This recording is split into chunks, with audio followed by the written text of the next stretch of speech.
and about to get started. So today we have Dr. Kelly Brogan in the classroom. We're going to talk about a holistic way of dealing with depression, anxiety, bipolar disorders. So what's the secret? What's the tip? Well, fasten your seatbelt because we are going to learn and grow together. And by the way, it's time to dance. Now that we can see each other, Dr. Brogan. The Lillian McDermott Show. We love, we fear, bridges we burn, we make mistakes, then we live and learn. When life gets tough, and it seems like your best ain't good enough. If you're in need of hope, you know where I'll be right here, right here. And when you need a friend, you can count on me. I'll be right here, waiting for you.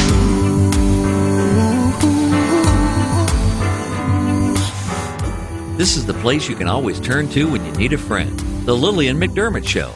To reach out to Lillian, visit her on the web at whenyouneedafriend.com. Now let's all learn together. Here's Lillian McDermott.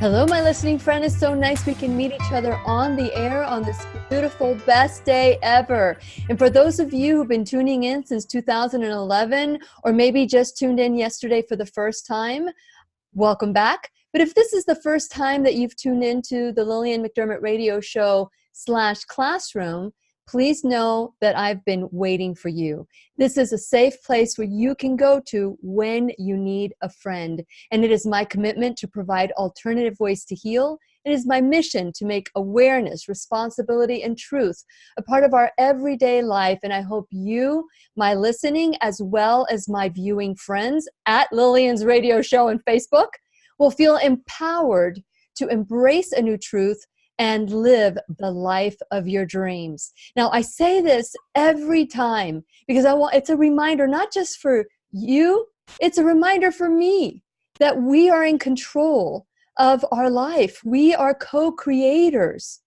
And so everything that happens to us has purpose. Fortunately, we have Dr. Kelly Brogan, who in 2010 decided she did the unthinkable, and she turned away from her prescription pad. As a psychiatrist, who does that, right? Well, we have Dr. Alice Lee who comes on, and she does that as well. But here's the deal. It was, when I first learned about Dr. Brogan, this was a big deal back then. Now, she has set the path. She has made it work. And now her second book is Own Yourself, The Surprising Path Beyond Depression, Anxiety, and Fatigue to Reclaiming Your Authenticity, Vitality, and Freedom. I only have a page right here. This is the book. And so I want to encourage all of you to get this, especially if you or someone you know is dealing with lack of self-love, basically. It's getting back that responsibility and that ownership. So Dr. Kelly Brogan has helped people holistically without the prescription pad, and she takes the holistic approach to healing and helping others overcome struggles, including anxiety, bipolar disorder, major depressive disorder. And she states in her book that the term psychiatrist means doctor of the soul. I love that. I did not even know that. And until when I picked up her book. And we have devalued our connection to our soul. And I believe that's the first part of the detachment of your spirit and your ownership of your life. So Dr. Kelly Brogan is here to share how we can reconnect with that spirit within us and how we can heal. And since it is our sole purpose in life to give and receive love and knowledge, I am so grateful that Dr. Kelly Brogan is back once again to share her love and knowledge. Thank you so much, Dr. Brogan, for being here. Thank you for that beautiful introduction and welcome. I appreciate it. Well, I remember, and let's go back to that video when you felt you had written this book. You're really excited, and I believe it's A Mind of Her Own, right?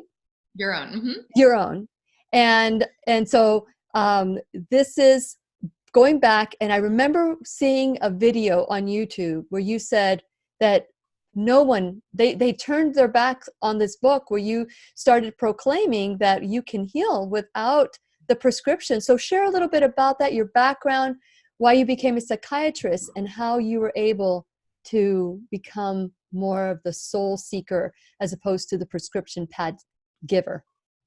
Yes, absolutely. It's important, I think, to contextualize everything we'll talk about today with the fact that I was very much a dyed-in-the-wool, totally conventional, MD. I believed in the pill-based model, which is predicated on this idea that one gene causes one illness that is treated with one pill, and it's just a matter of kind of matching them up and then being a compliant patient and taking your prescription for the rest of your life. I believed in that to the extent that I actually specialized in medicating pregnant and breastfeeding women. I was one of the first 300 in the world to graduate my fellowship, so my training as a doctor who was specialized in medicating this very vulnerable population. So I thought I was doing the right thing, certainly, and I thought I was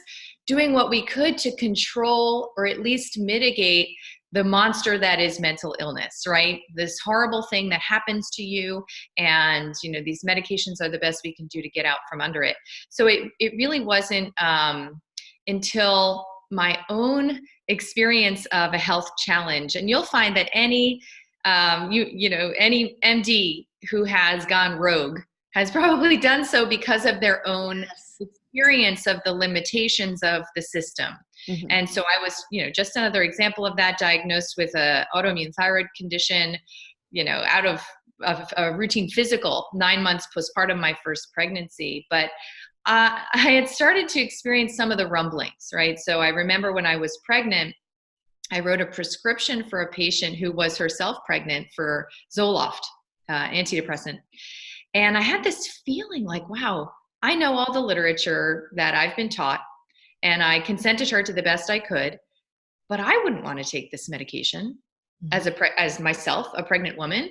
And that was a very inconvenient and ethically challenging thing to experience, because here I was, tearing it off the pad. Yeah. I kind of ignored it. And it wasn't until my diagnosis, a number of months later, that I said, well, I don't want to take a prescription for the rest of my life. There's got to be an escape hatch. And so that began my journey down the rabbit hole. Never to. The red pill. You took the red pill. I took the red pill. And I've always been somebody who loves the medical literature. I love science, and I feel very comfortable with it.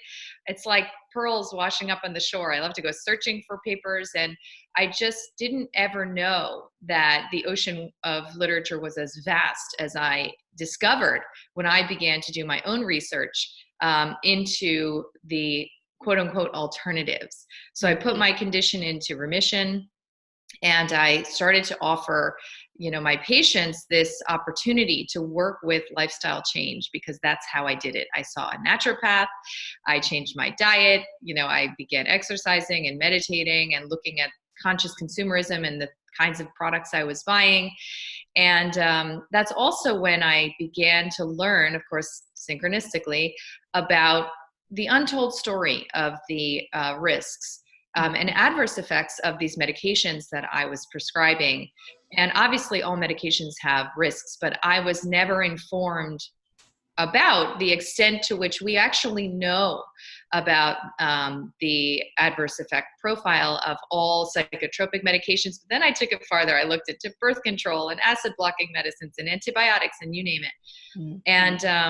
And that's where I really became inspired to create new possibilities for my patients. Like the best I could ever do for them when I was prescribing was to just manage their symptoms, right? Maybe get them back to normal.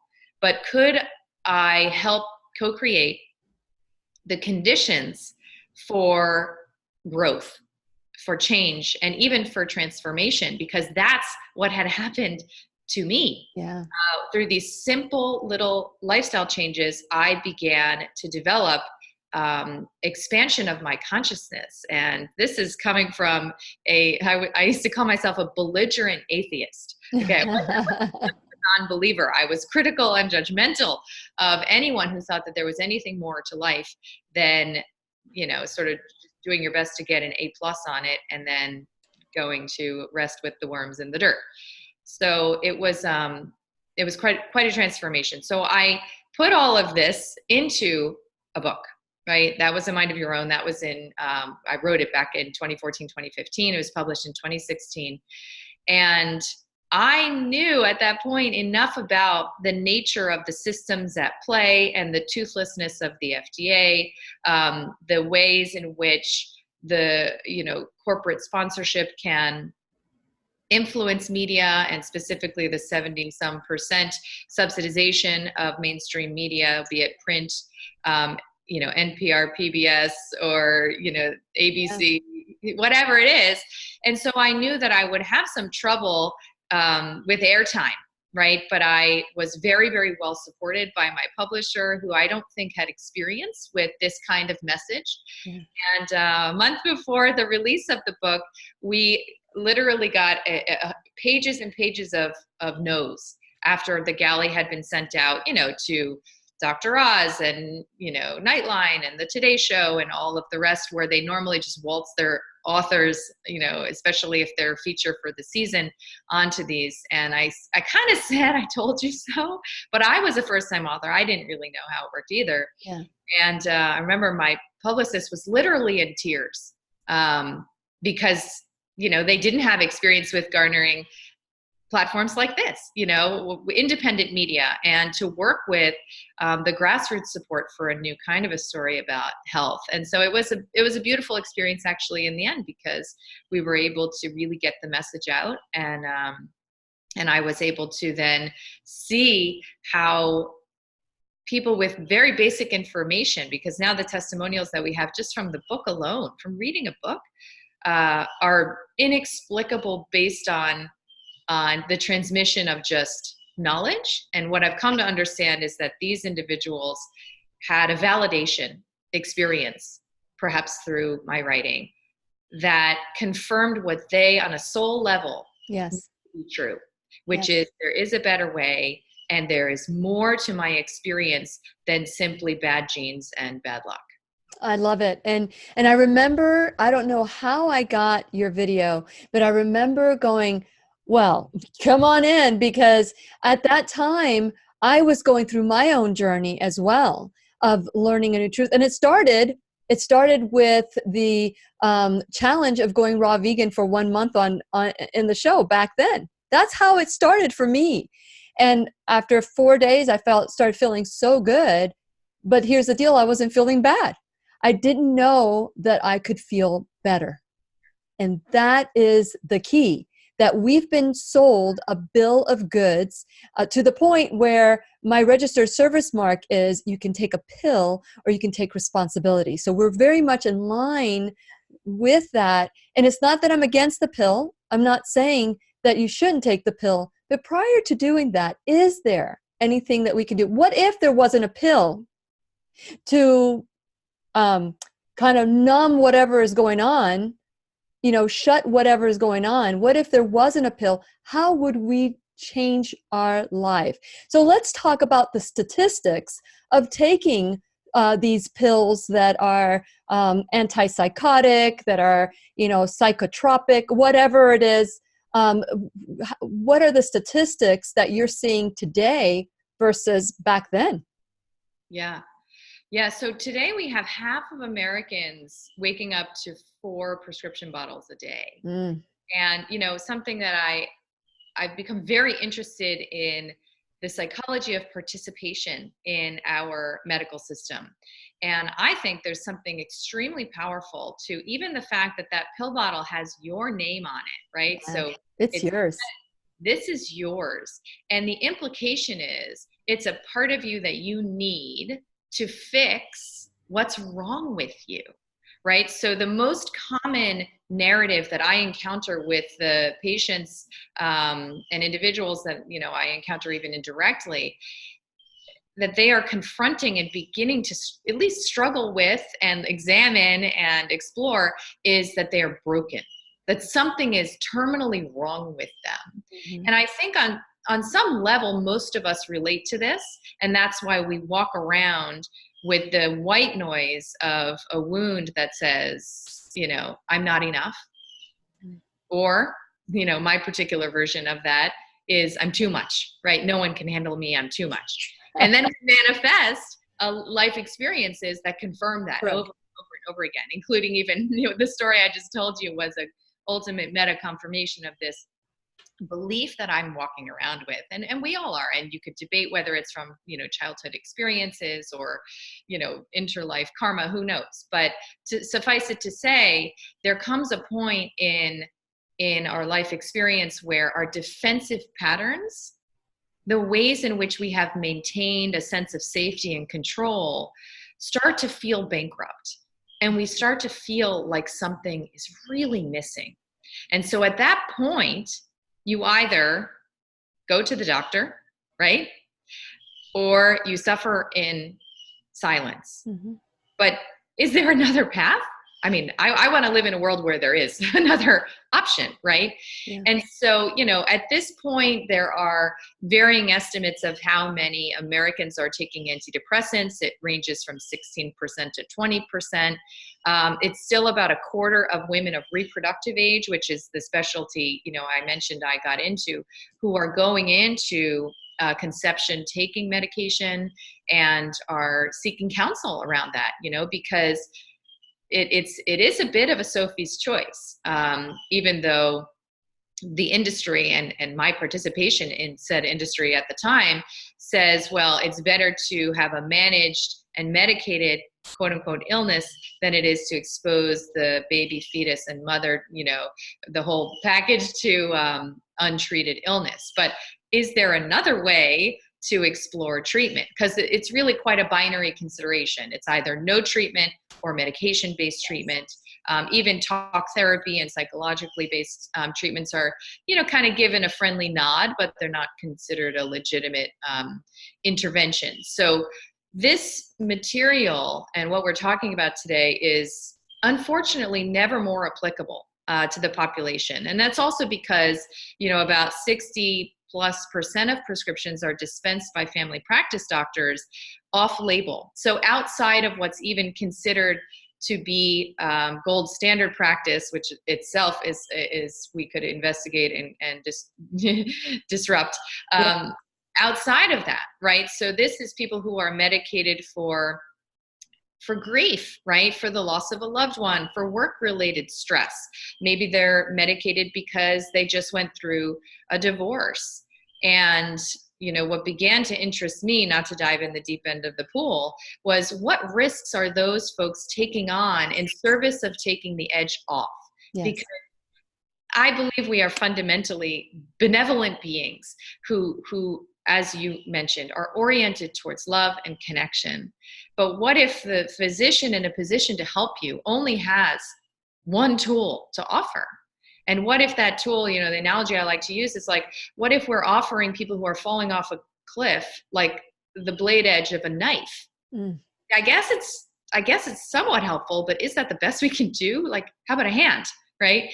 And so, when I began to learn about the untold and really, I think, unknown to the conventional establishment. Like I wasn't taught it, so I must not have been the only one.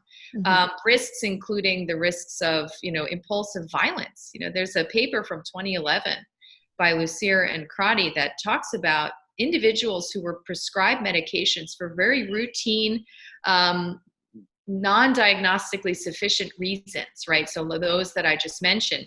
Mm-hmm. They went on to murder their therapists, kill their children, jump in front of trains. So these were people who were not previously suicidal, not homicidal, and they went on to commit these acts. And did we do them a service? Can we really say that's vanishingly rare and so it's nothing to worry about? Because what if that's you, right? So that was one of the avenues of research that really gave me tremendous pause and lionized me to explore this other path.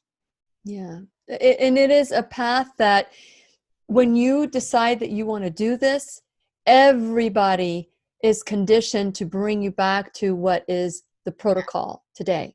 Exactly. So you gotta be the cheese who stands alone. And so and it makes it harder, because if you're dealing with depression and now you're alienated because you might be choosing the wrong path, let's talk about, and I do want to talk about, the advances and the holistic, but here's the thing. You mentioned so much in that last, I want to address some things. You talked about impulse violence, and we are seeing mass shootings, we're seeing suicides, like you talked about. These people are shooting their therapist and their loved ones, and there's no rhyme or reason to it. That is part of the side effect of taking these medications, which is even suicide. So you're taking these medications. Has anybody, because you read the science and you came to this conclusion, but someone else might read the science and continue to prescribe. Yes. What's the difference? How do we have done that? Right.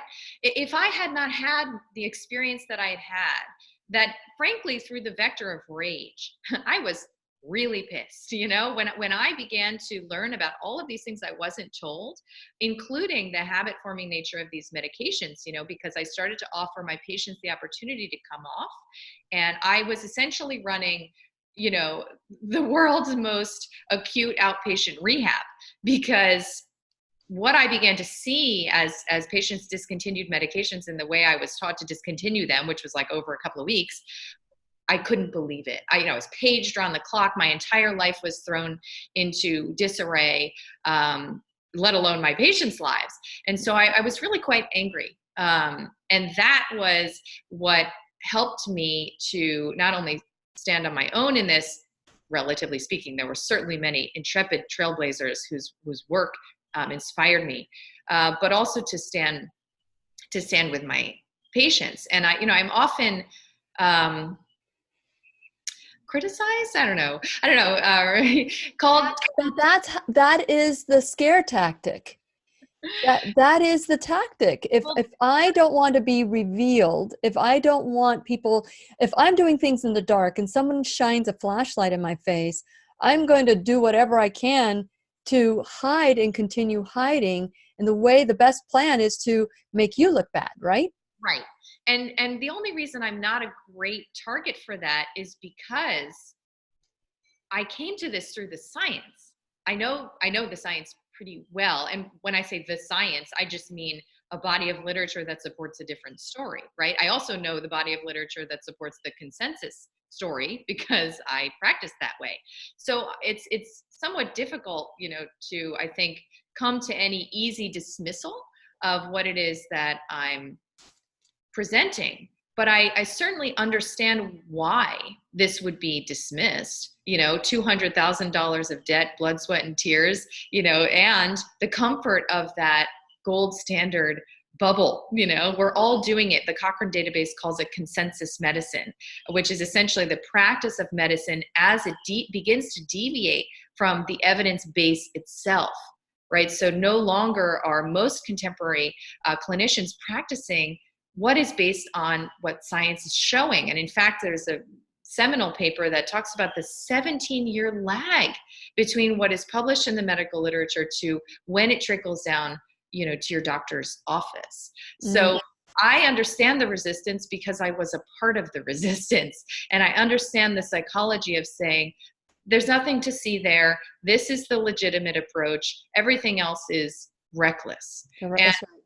Right. And one of the most common criticisms levied at me, which of course I've gone to great lengths to dispute, is that this approach, natural medicine, lifestyle medicine, is for like the worried well, right? So it's just like a nice window dressing. But if you have severe mental illness or a serious life challenges, then you obviously should be heading to your your physician. So that's why I have relished. I have an entire team of volunteers who help me to publish these cases. In fact, I can just show you a review. It was hot off the press, published on violence emergent from treatment. But I have an entire team helping me to publish these cases that are dogma defying and in some cases history making, that include, recidivistic chronic schizophrenia and suicidal, bipolar disorder and OCD and all of these illnesses that we might otherwise think belong in the realm of conventional treatment because natural medicine is only for, a certain strata. And it was really working with my now late mentor, Dr. Nicholas Gonzalez, that helped to inspire me to an extent that rendered me really impervious to doubt, because he was, I think, one of the most important figures in modern medicine. He had a 27-year career treating, metastatic cancers and other degenerative and terminal illnesses with a protocol that was based entirely on lifestyle change. And he had outcomes that have never before been replicated in conventional medicine, let alone anywhere else. Really in published history. So that helped me to see, this is not just for minor ailments. Yes. I met his widow as well. It's the Doctors Who Rock conference. They gave him an award. Yes. So here's the thing. For those of you who are tuning in and you're watching and you're learning about what Kelly is saying, Dr. Brogan is saying for the first time, and you're angry, please know that the anger may not be towards Dr. Brogan. It's called displaced anger. When we are angry because we are lied to, it's very hard for us to focus on, the truth, because now the lie becomes the focus and the messenger gets shot. And so this is what's happened with Dr. Brogan as she shares this message. So if you find yourself angry, just move on. Your time will come, or maybe just continue doing what you're doing. We're not saying to get off your medications. We're just saying that there's alternative ways that the side effects might be joy. And the side effects are dealing with whatever it is that has caused the pain in the first place. So let's dive into, because I'm sure that the people who are tuning in and are staying tuned in, and I would love for, if you guys have a question, type it in a queue before you write your question, because sometimes people make statements and I only want to stop for questions. And so let's focus on, and tell us where you're from and all of that. So just come out from wherever you are, because I can't tell who you are until you write the question. So Dr. Brogan, you talk about holistic medicine, and I'm sure people want to hear what is and wait, you also get this. So let's talk about holistic, and for people that are suffering from anxiety that have bought into the pill, and people who are major depressive disorder, what are you doing? What is the secret?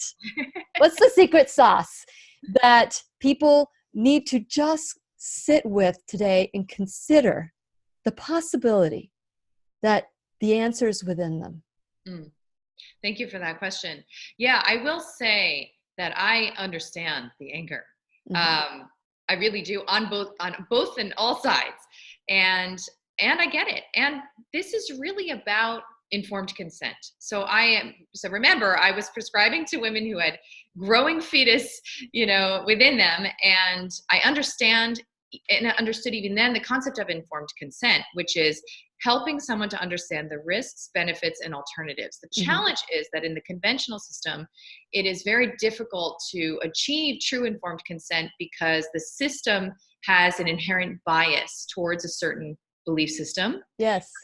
And I like to joke, it's like if you went to a butcher to learn about veganism, you'd get a very particular point of view, right? It wouldn't necessarily. I know some butchers that have become vegan. So there. Hopefully you go to the right one. But you would have to know that where you're going, and the source is going to bias the information that you're going to be receiving. So I am a believer in informed consent.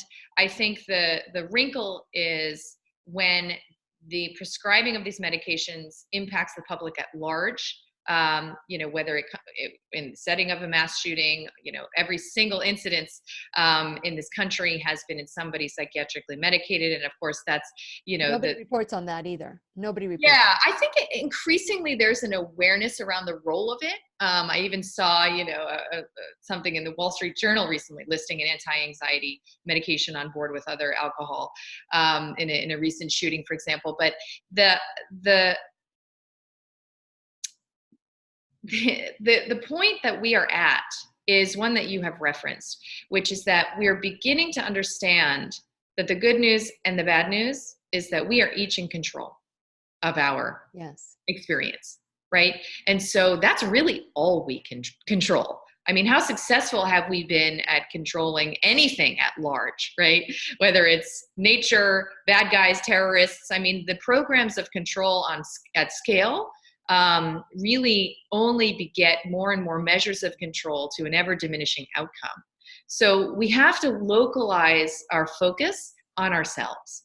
And I love what you said, because this idea of taking personal responsibility, not everyone's ready for that. You're ready for what you're ready for. And I can think of myriad instances in my own life where I was simply not ready to take personal responsibility for something, whether that's where anger kicks in big time. And denial and projection, right? So, if you're not ready to deal with a childhood trauma, you are not ready. That's okay, right? If you're not ready to look at your diet, that is totally okay. And there might come a time when you are ready. So that's where this information is something just kind of like, put it in the files, right? Let it even accumulate dust, because there might be a time where you turn around and you say, you know what, I'm going to check that out. So the most important ingredient, the secret sauce, is one that, again, I arrived at through the medical literature and then saw confirmation of in my clinical practice, in my personal experience. And it is the role of what in the literature is called expectancy. Right? But it really is in lay language, belief, right? So what do you think is possible as a result of your choices, actions, and behavior? And this in a lot of the literature is studied as the placebo effect. And in my training, I was taught to really dismiss that as like some statistical nuisance that you have to control for and get out of the way. Yes. But then when I began to learn about its role specifically in psychiatry, it's mind-bending. I mean, it was just beyond what I could even believe myself at that time, of course, because I thought these medications are responsible for the effect. We know the mechanism. They're fixing a serotonin imbalance or a dopamine imbalance, and here's, how they're working. So obviously, if you believe that they're going to work, maybe that helps a bit, but no. Actually, what a very important researcher named Irving Kirsch found was that the belief through what he called the active placebo effect, which is when you have early side effects of a medication and you've been told the medication has a certain effect, this whole cascade neurobiologically unfolds that is actually responsible for, he calculated 82% of what we are calling the effect, right? So way more than a coin toss. And the opposite is also true. So what's called the nocebo effect, or the fear of loss of treatment. And, one of my favorite studies is it was in a population of people treated to remission on Prozac. So people who, say, well, I don't care what you have to say, Kelly, it worked for me, saved my life, right? Well, these people treated to remission on Prozac were randomized and crossed over to either continue taking their same dose every single day that helped them save their life, whatever, or they knew they were going to be randomized to a sugar pill, and both groups became depressed. Both groups, right? So taking that same dose that helped you versus taking the sugar pill, because of the belief and really worry that they might be randomized into the sugar pill group. So this is an example of the power of the mind. But I have found that in the patients I work with, who primarily over the past decade have been women interested in coming off of medications, right? So they chose medications because it was the right choice for them at that time. And maybe they chose multiple medications. So the average, I would say, is about 3 to 4 medications for more than 10 years. I have, a patient who took off of an antidepressant she was on for 30 years. And, this is the profile clinically, but what characterizes I think, success of outcome is that they believed there was another experience of themselves awaiting them on the other side of coming off of this medication.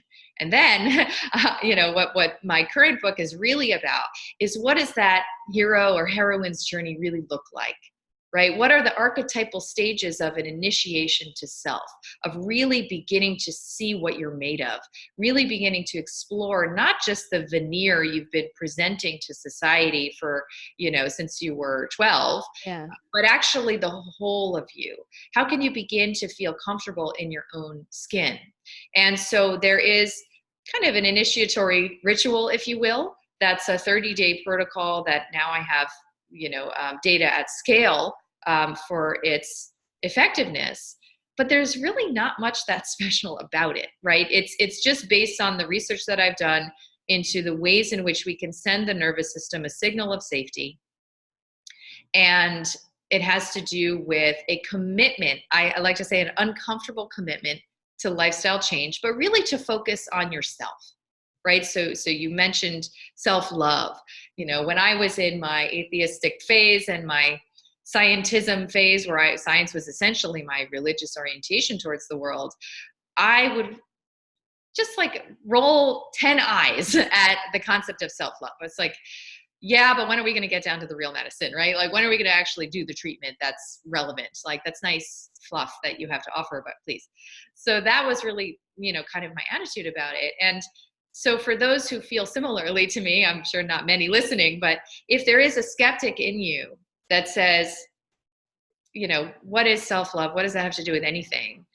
Then maybe we can use the phrase, acceptance, right? You use the phrase personal responsibility. Mm-hmm. There should be some discomfort in that. There should be a little discomfort in saying, what is happening to me in my life is something I have control over, because that means that you participated in creating it, even to a small extent, right? So the ways in which we have, I think, overtly acknowledged control are in our daily lifestyle choices. But what's interesting is that when we make these small changes, you change your breakfast, you change the time you wake up in the morning, you choose to sit down and breathe for 3 minutes a day, you choose to explore your relationship to water or alcohol or whatever it is, and you have an experience of change, right? You have an experience of a shift that disrupts an entire belief system that says you don't have any control over your health. It's your genes. And that little experience has very powerful yield, simply because we cannot go on living with the experience that fundamentally interferes with our previous worldview unless we dismiss and ignore it and pretend it didn't happen. Yeah. We can do that, and people do that, right? But now I think because there is more and more conversation and more of a field holding this potentiality, it's harder and harder to ignore that you are now participating in an entirely new reality. So that's the significance. I like to say that self-care is the most radical form of activism today because of this. Because if you can, through your own lived experience, feel that there's something more, and feel that there's more joy, beauty, liberation, power, personal power, right? Then you step out of your victimhood. And victimhood is the language of our dominant orthodoxy, and specifically of allopathic medicine. Yes. It's not designed that way, but it just is that way. It's an expression of disconnection. Is it designed that way, though? Because the moment we blame others for our situation, and it could be that our situation was caused by another person, but it's being in resistance where the mind and the gut and the mind and the body knows that they're not in line with the spirit. And so when that is happening to us, there is that resistance that we interpret as, It's not up to me. It's up to my genes. It's up to me. And not too long ago, Dr. Brogan, I was looking at my vision board, and it had the word belief in there. Yeah. Believe, and the cut of the believe, the IE was red. Everything else was white, and I was frustrated because I was in just resistance of what was, and I wanted it to be right. And so I was looking at that belief, that word believe, and all I saw was LIE because it was in red. And it hit me like a ton of bricks. Yes. And I created a meme after that, but it was like, what is the lie in the center of my belief about what I cannot achieve? Yes. And that just brought me to a new awareness of what you're saying, that what we believe we achieve. And it's written in the Bible. It's written in all different books. Buddha talked about it. So many prophets spoke about our belief. And here we are still trying to force the pill down and ignoring whatever is happening. And we don't want to deal with the pain, but we drag it like a sack of potatoes through our entire life. So that being said, and I had mentioned that I do want to talk about my sponsors. I just want to share that when you go to whenyouneedafriend.com and you become a subscriber of whenyouneedafriend.com, which is my website, you get the 90-day challenge to self-love ebook for free. That's part of my gift to you. I wrote that a long time ago, and it was because I was doing a show on self-love, and that whole week I kept getting depression, anxiety calls.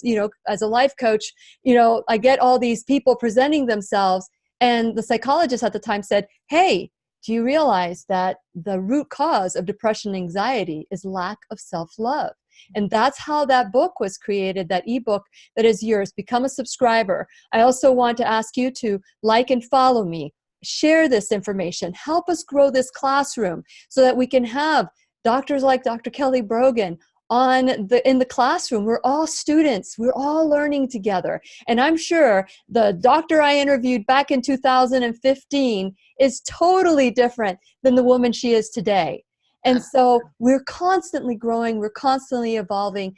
Please help us grow. And the people that are helping us grow the most are my sponsors. And so I want to encourage you, when you go to whenyouneedafriend.com, click on the sponsors page. You'll have, teachers and strong role models like Liberty Health Share and Keep Me Safe Organics, because toxicity on your skin is causing issues as well. So Keep Me Safe Organics, and you get discounts, and just go check out the website and play. We have First Alternative Care that offers behavioral health counseling in your own private home for your entire household, along with pharmacy and not pharmacy, but family practice, dermatology for $35, $45 a household, depending on which plan you get.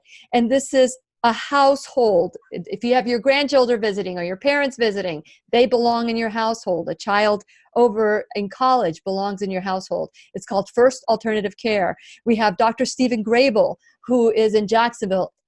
Alternative, functional, holistic, worth the drive.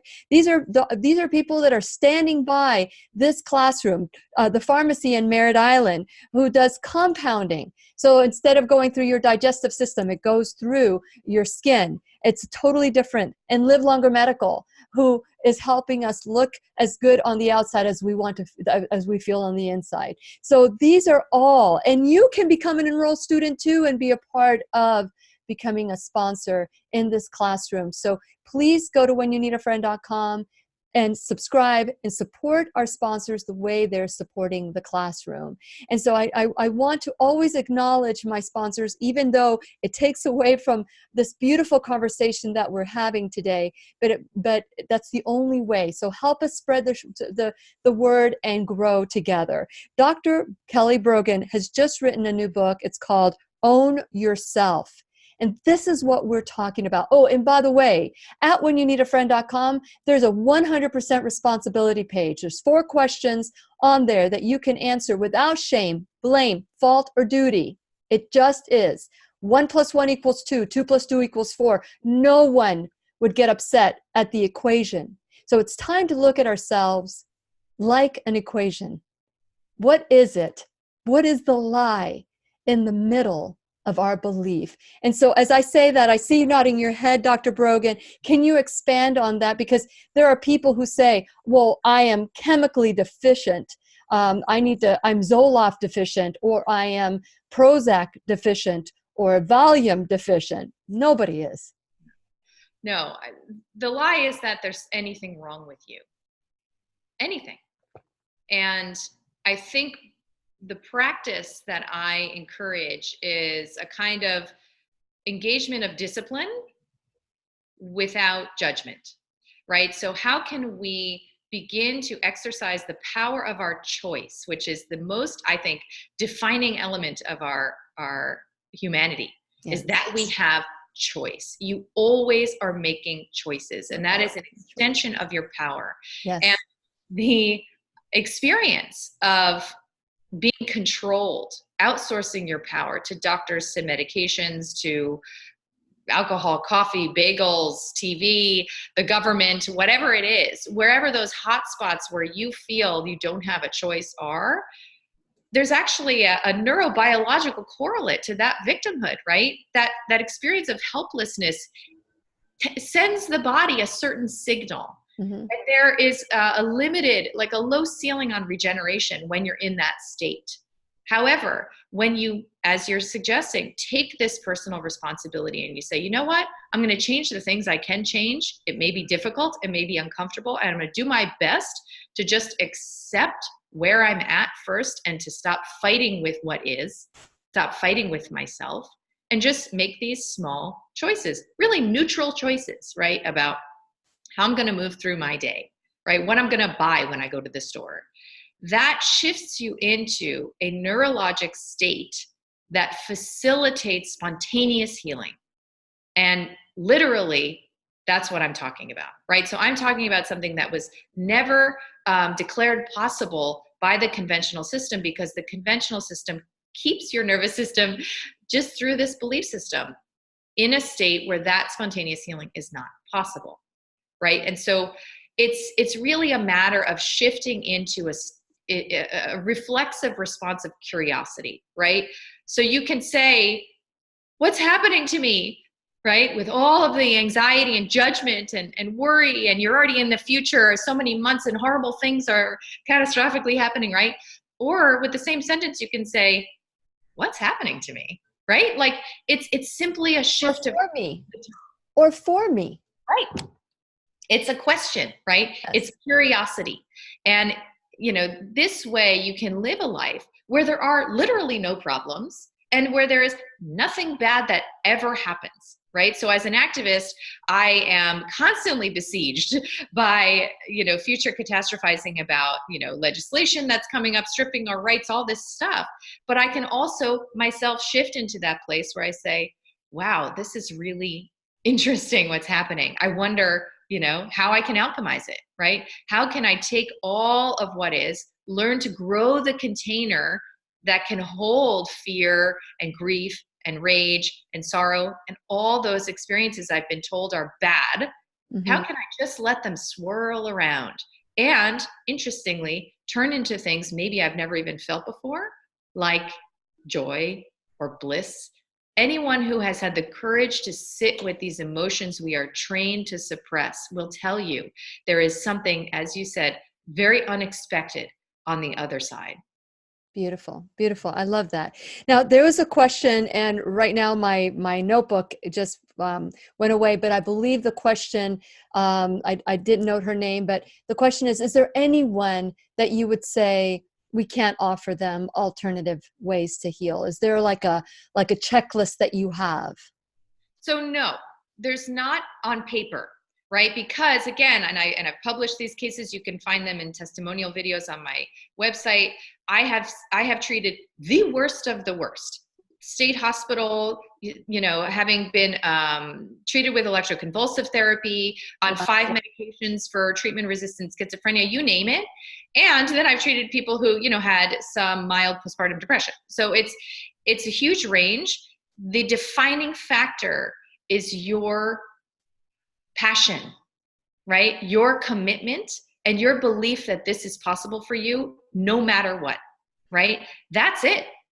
If you don't have that, please hang out where you are, right? Don't walk this path, because it could be a very, very ugly story with very limited yield.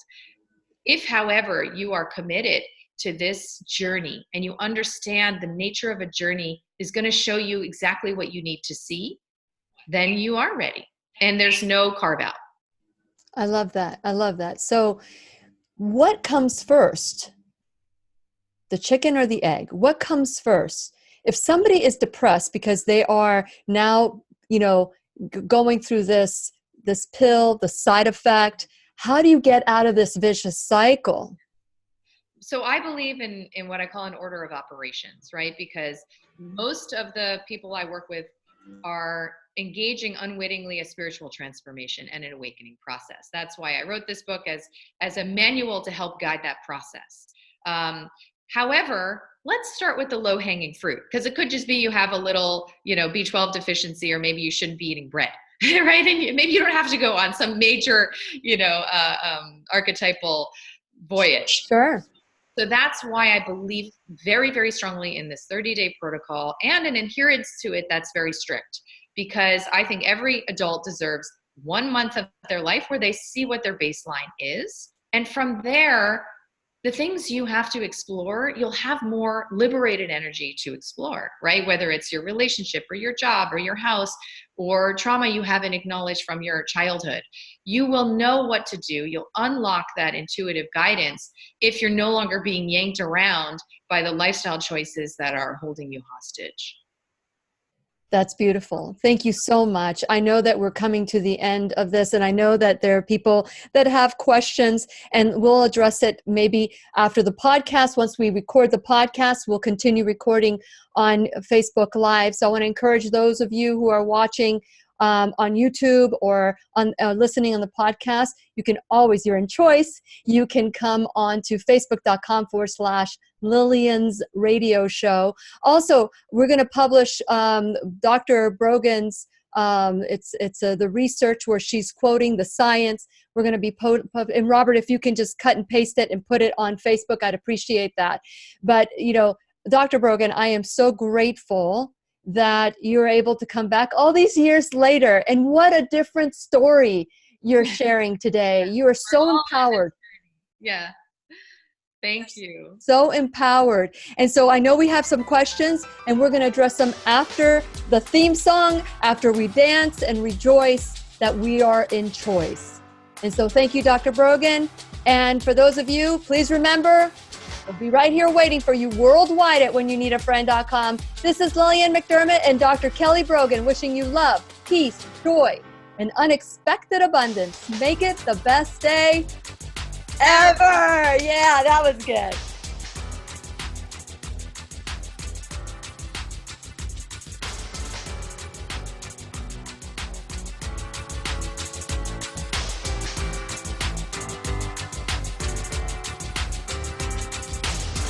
The opinions and advice expressed on the Lillian McDermott radio show are intended for the individual callers and guests on the program and are presented to our wider audience solely for general educational purposes.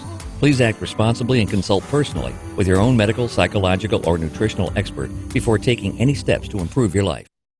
Okay, so now it's the nitty-gritty. This is where we roll up our sleeves, and Dr. Brogan has to leave. We don't have a lot of time, but how? That was the question. That was the last question I think that just came in. How? How does somebody take that shift when that's like I said, the chicken or the egg, that first step? Yeah. So I found it's very, very difficult to change your mind, right? Without a lived experience of that disruptive new reality. So I provide as much scientific literature to make the argument for the fact that chronic illness is a myth, right, as I can. However, unless you already deep down in there believe that, I'm probably not going to convince you, right? So that's why I believe in just start with this little challenge, right? It's not little, but it's a month-long protocol. Reprogramming. You're talking reprogramming the lie. It's have a different experience of your body, where you are sending signals of safety from all of these different directions. And the protocol is in the book. We have an online version of it. We have a slow version of it. We've tried to make it as accessible as possible. And it's the same protocol I've used in my practice for a decade. Start with that and see what bubbles up, because you might find it's the beginning to the rest of your life, which is what so many of us have experienced. Yeah. I really do believe that we all want to be happy, but many just don't know, and I always say this, and I just go back to the great philosopher Meatloaf when he's saying, I would do anything for, everybody knows the answer is love, but then the pivotal, but I won't do that. I won't do that. So the question becomes, what are we willing to do to achieve it? And so many people give up because that lie creeps back in. So if you make that commitment to 1 month, whether it's a elongated month, like with me, that 1 month challenge changed my life. And I believe what's at the center of my belief is that I can do all things. I mean, don't trust me with brain science, don't, if you see me coming, putting on a mask to do a brain surgery, don't trust it, because I haven't educated myself in it. But listen, I know what it's like to lose a fetus, a baby. I know a miscarriage. I know what it's like to go through divorce. I know what it's like to lose all your money. I know what it's like. And so you use these to become stronger. And people become so shamed of those things. So how do we shift from that shame to that responsibility of ownership? And I love Own Yourself, by the way. The name of the book is Own Yourself, The Surprising Path Beyond Depression, Anxiety, and Fatigue to Reclaiming Your Authenticity, Vitality, and Freedom. You can find it at your bookstores, library, Amazon, of course. And so that question of that shame and stopping the shame, and again, the 100% responsibility page as well, you can go to that. So let's talk about that shame, Dr. Brogan.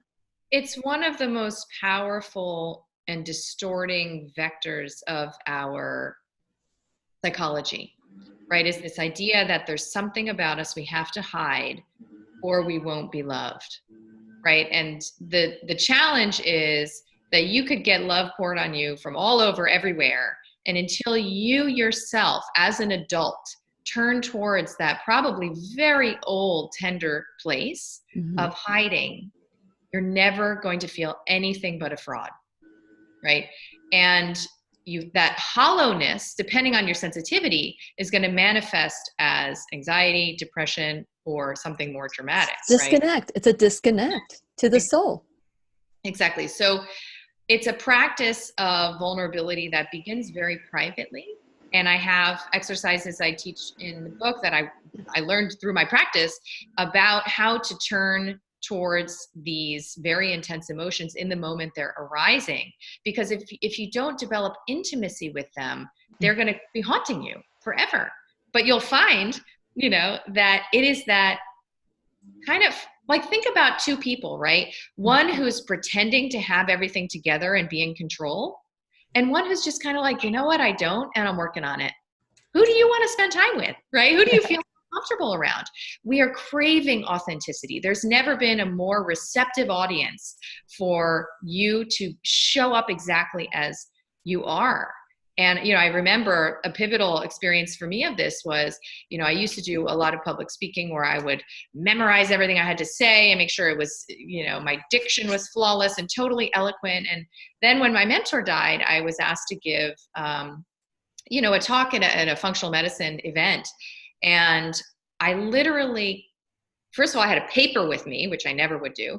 And I literally couldn't stop not just crying like tears coming down my face, but like sobbing, like snot coming down my face, sobbing. And it was extremely painful, probably 3 minutes before I could utter a word. I had this experience with the whole audience waiting for me. And after that, there was like a line out the door of people who came up to me saying, I'm so moved. And that was the first experience I've had where people want to see things that I would rather hide. Right? Vulnerability.